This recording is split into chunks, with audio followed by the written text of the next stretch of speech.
Welcome to the Sacred Voices of Sedona. I'm Susie Beiler, and I'm here with Magen Martinez. And we're going to be sharing a few things with you today. First, a little bit about myself. For those of you who don't know me, I am the founder and lead facilitator in the Creation Temple. That's an online membership website to support people on their ascension path. And I am a fully conscious psychic medium. Some of you may know me as the Divine Miss M from a show I've done called Deep Disclosure. I have worked exclusively with world changers and transformers for the last few years, including some government agencies. And I just started working with the public about a year ago because of all the stuff that's going on the planet. I really wanted to be able to provide my services for everybody that's in need. Yes, awesome. Beautiful. So let's start off by just sharing a little bit about what's going on the planet. Do you have anything else you wanted to start with? Well, I think we can just dive right in, okay. Right? Yeah, dive right in. And this may be a broken record to some of you who've been listening to me, but I keep saying it because it's still relevant and it's still happening. I do that too. Yeah. And so right now we're in the middle of a major planetary shift. There are energies coming in not only from our sun, but from our galactic center. And we're getting poured over with these cosmic gamma rays that are turning things up here. And they're affecting us in different ways. Some things are physical, where we're feeling either fatigue or a syndrome that one of our local friends here coined as tired and wired. So you're all amped up, but you're exhausted because you're not sleeping. Yeah. So excess energy, sometimes body pain comes along with it. Yeah. Aching in the lower back, neck and shoulders, nausea, dizziness, anxiety. All of these things are happening as a result of these energies coming in, as well as emotional stuff that's going on. And I think that's what we're really going to focus on more so today. It's good to know the physical stuff is not just you. You don't need to rush off to the doctor because you're having some serious health condition. But unless, of course, you do. Yeah, unless, of course, you do. But one of the things I will mention as far as physical stuff that's been going on is an increase, like a spike in people's blood pressure and heart rate. So even if you don't have issues with this, you may be experiencing it. I've had to be really careful when I'm doing my workouts because my blood pressure just starts to spike and I have to stop. Interesting. Yeah. I'm going to do a channeling this Saturday with my Creation Temple group, and we're going to ask about the blood pressure thing because that's going around. For what it's worth, Prime Creator also said that we are receiving energies from other universes as well. So it's a lot of energy, you guys. It's a lot. It's very intense. It's full on. Here in Sedona, I say it's unrelentless because you don't get a break from it. You just don't. When I leave Sedona and go other places, I feel very different. So there is something special about what's happening in Sedona. Definitely. We're in a little consciousness bubble here, and I think it has something to do with all the rocks and the crystalline core that's bringing the energies in here a little bit heavier.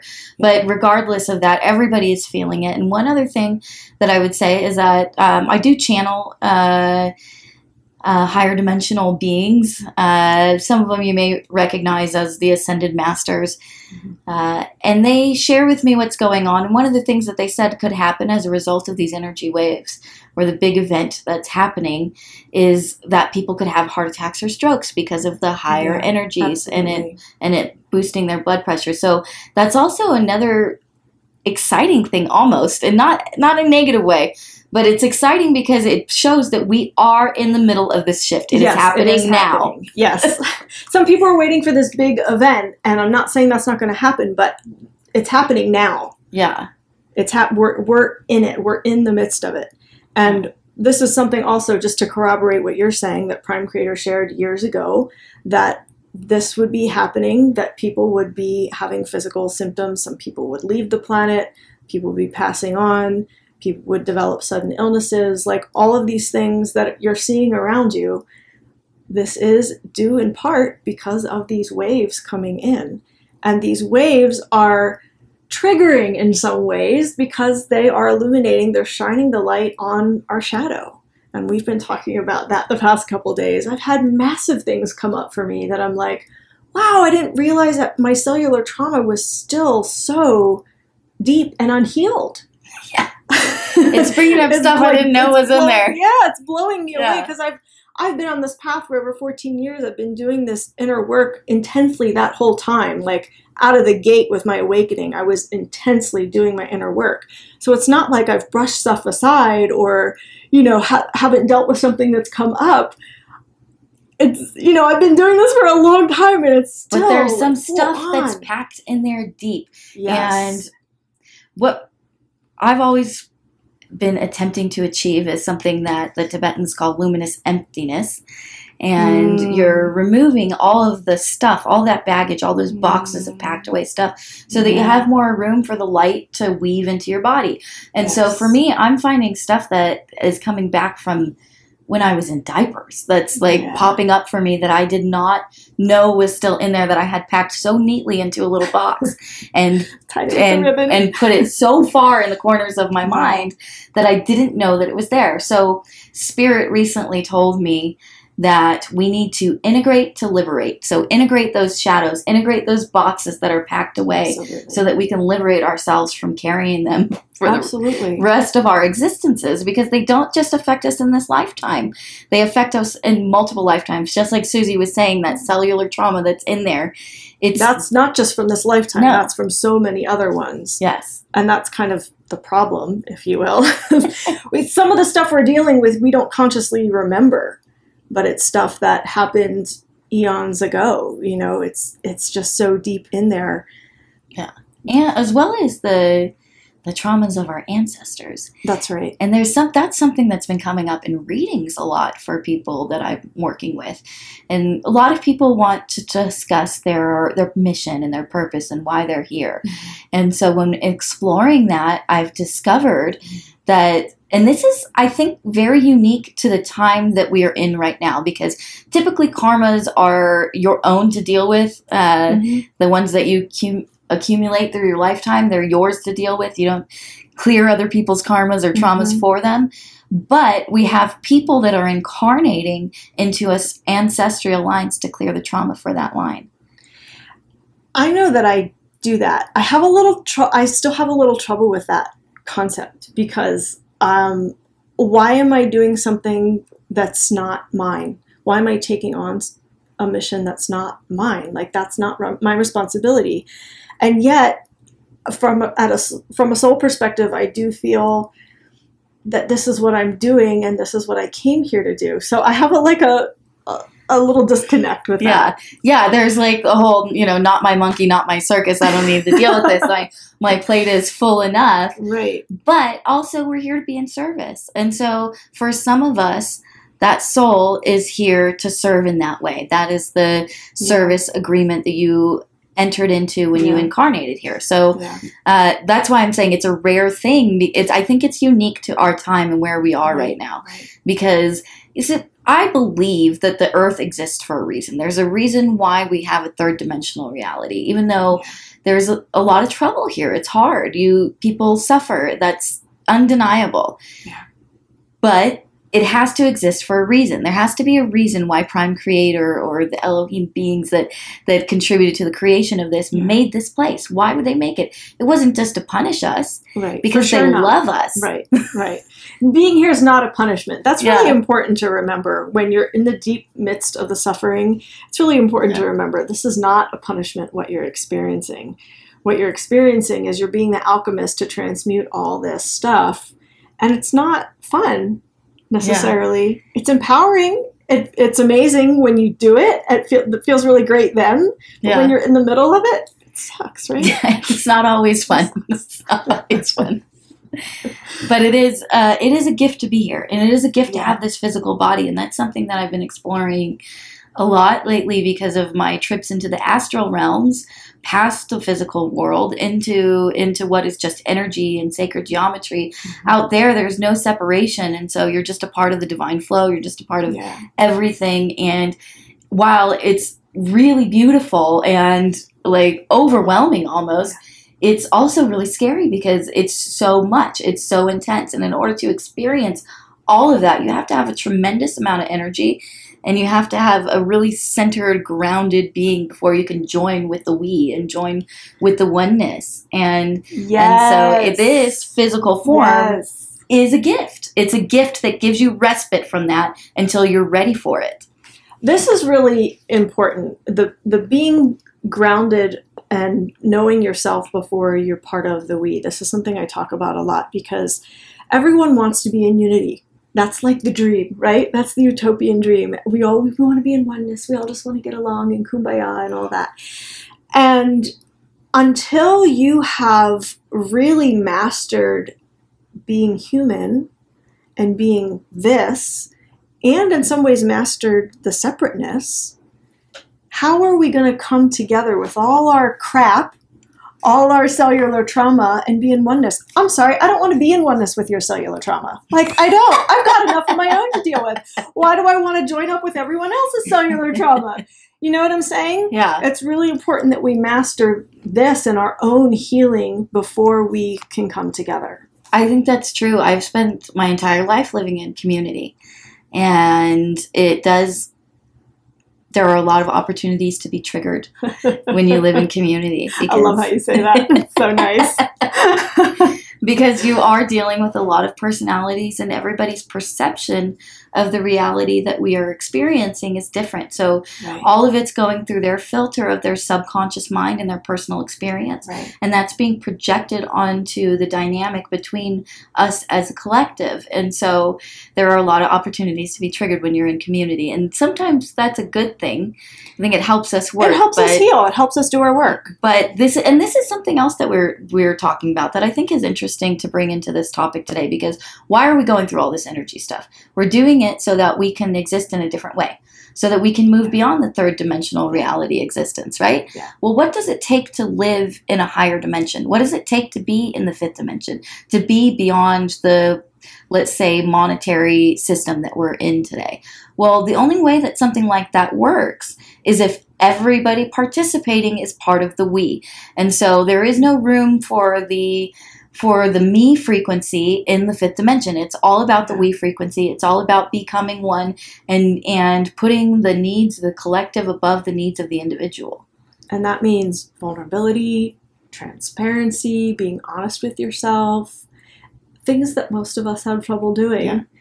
And it's also hard when not everybody else is doing it, right? Yeah. When you're the only one giving and being grounded and being generous and being in integrity, you can become depleted easily in this dimension, because there are for as many givers we have, there are a lot of takers. And so it's hard to vibrate at that frequency in a group and in a community when it's not being reciprocated. So the way that it works in the higher dimensions is that it is reciprocated. Everybody contributes. And in that way, everybody succeeds. So let's get really practical with that, because this is a really, really important conversation. How do we, those of us that are givers, live in community with people that are not in balance with how much we give? This is a problem I have like continuously. As soon as I figure out how to fill myself up, I just start giving more automatically. And then I'm like never in balance with that. Do you have any answers for me? Well, this has been a lifelong struggle for me personally. Yeah. I'm just a giver by nature, and it's something my dad used to try and help me with a lot when I was young, by explaining that not everyone's going to be there for you and you've given everything away and you have nothing left. Not everybody's a part of this we, and we're all in it together. And so I have learned... I feel that. I really want to cry with that. I feel that so strongly. I've learned that there have to be boundaries on your giving. And I think it goes back to the old biblical message of teach a man to fish, right? So it's not helpful to just give to somebody, but it is helpful to create opportunities for them to prosper, empower themselves. to empower. Yeah. So there have to be some boundaries on our giving, or else we're not treating ourselves as the creator beings and the gods that we are, because we're not treating ourselves like gods. We're treating ourselves like doormats. I often say this is a marathon, not a sprint. Yeah. And so we have to learn how to give sustainably. So in some way, I'm answering my own question, but I really wanted to hear what you had to say about it. We have to learn how to give sustainably. And this month, the theme in my Facebook page for the Creation Temple was self-care. It's all about filling yourself up so you have more to give. And I practice that. I do that. I'm successful with that. And I find that the more I fill myself up, the more I have to give. And so I just, by default, just give. Yeah. And sometimes too much. And I think that we should talk about that too, because something happens when we give too much and it's not being reciprocated. So for me, what it expressed as was a lot of resentment. I started becoming resentful towards all the people that I was supporting in my life. And when that happens and I'm not speaking up about it, first I get blocked here in my throat chakra, so I'm losing my voice. And then I'm pushing that down into my solar plexus, which is connected to here. So I'm now blocking my own power to help people because I'm overextending and I'm not taking care of myself, and I'm becoming resentful over how people are not reciprocating the giving that I'm putting out. I definitely understand the resentment thing. I find myself resentful of my YouTube channel because I do these Prime Creator channelings. I do them for free. I feel called to do them. I want to do them, but I get very little back in terms of physical sustenance, you know, donations to pay my rent or buy food or whatever. And I feel like, you know, do I have to ask for a donation every time I do a video? Maybe I do, but I feel like I shouldn't have to. But, you know, I'm not asking for anything in return, and maybe I should be. I don't know. It's a very... That's another lesson I got from my twin sister in this loop of resentment, because I did grow up as a twin, and when you are part of a partnership like that, you don't really have a sense of self that's separate. You're just part of the we. And she finally said to me, Megan, you can't have what you don't ask for. Don't expect me to read your mind. Ask me and I will do it. And so sometimes we do need to ask. And I think that asking also comes in part of being comfortable with receiving, which a lot of us are not. Ooh, yeah, I'm still working on that. I'm still working on that too. For sure. What happened with me personally is that I went through my life experience learning that everybody important to me was going to disappoint me, and that I couldn't count on anybody, even my twin sister. And so what I did was I pushed everyone away. So I needed nothing from anybody. I didn't want to need anything because then I wouldn't be disappointed and I could just take care of myself.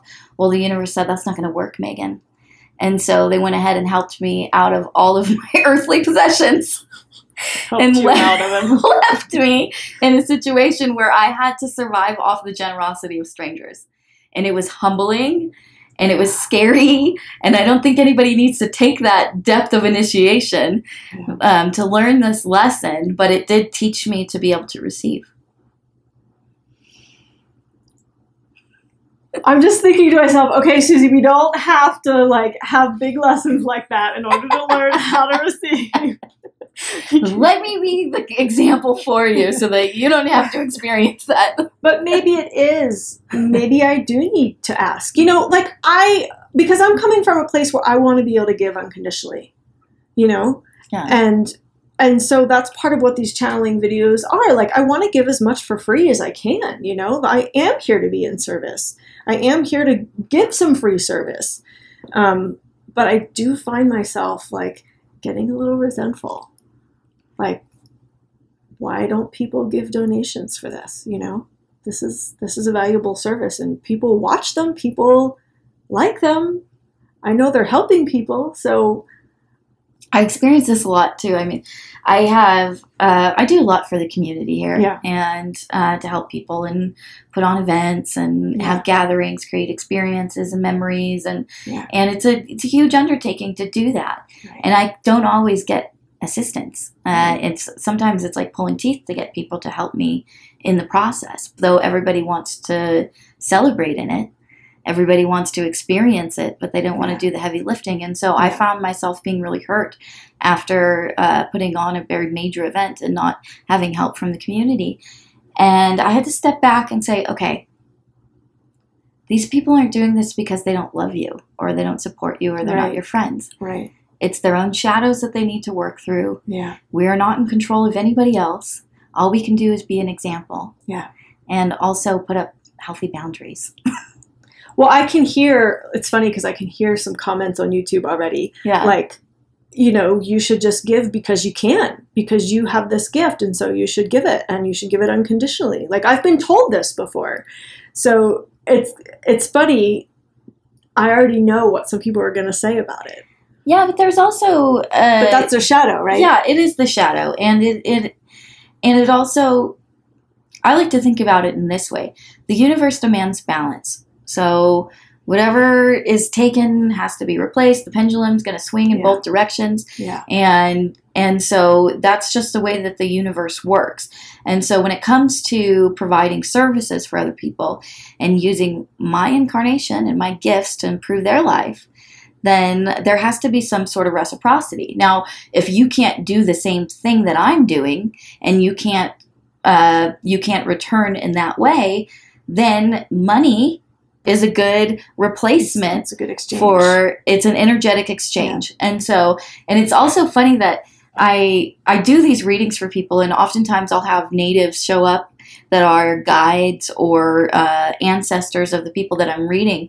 And for a long time, they kept handing me what were like little shells or things, and I couldn't understand it. But finally, I realized that was their way of giving. They were giving me payment by showing me that is so that cool.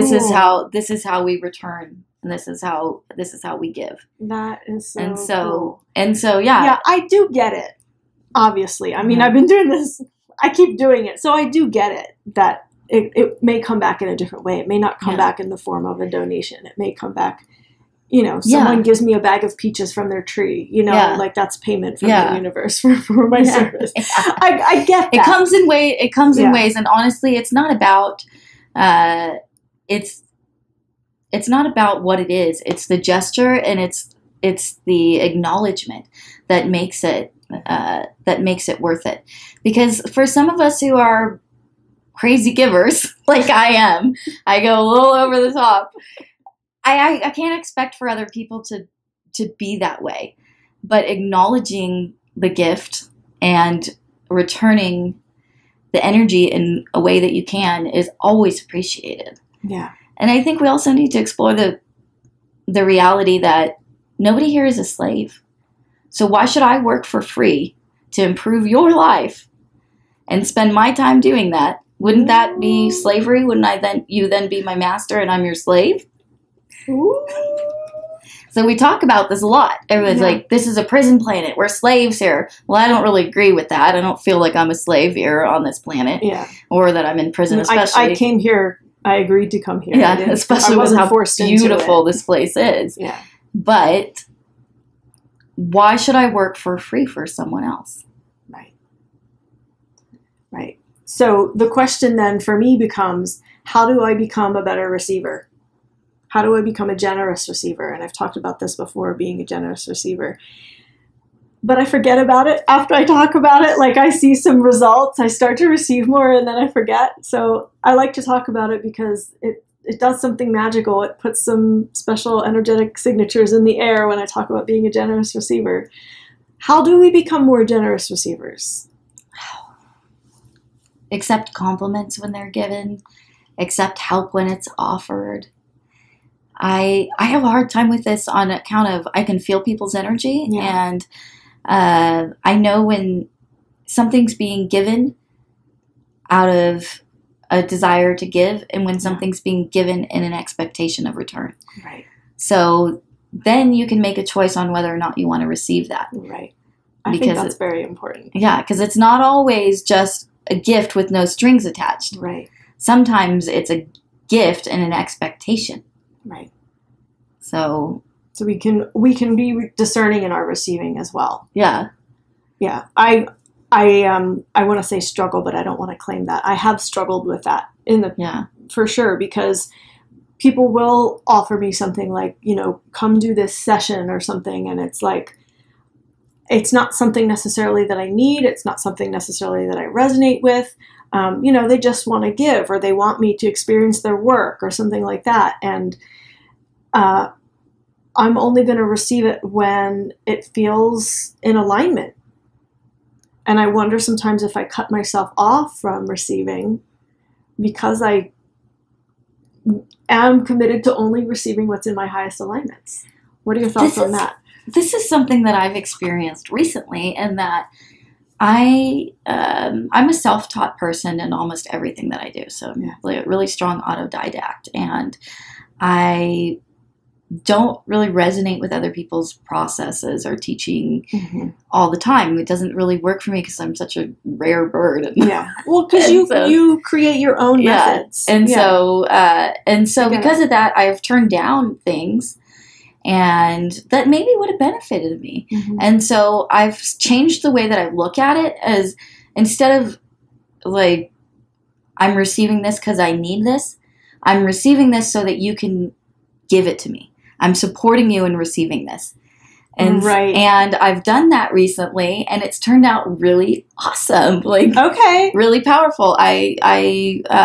I've been doing this mind realigning thing, and I'm a total hermit. I don't like to leave my house.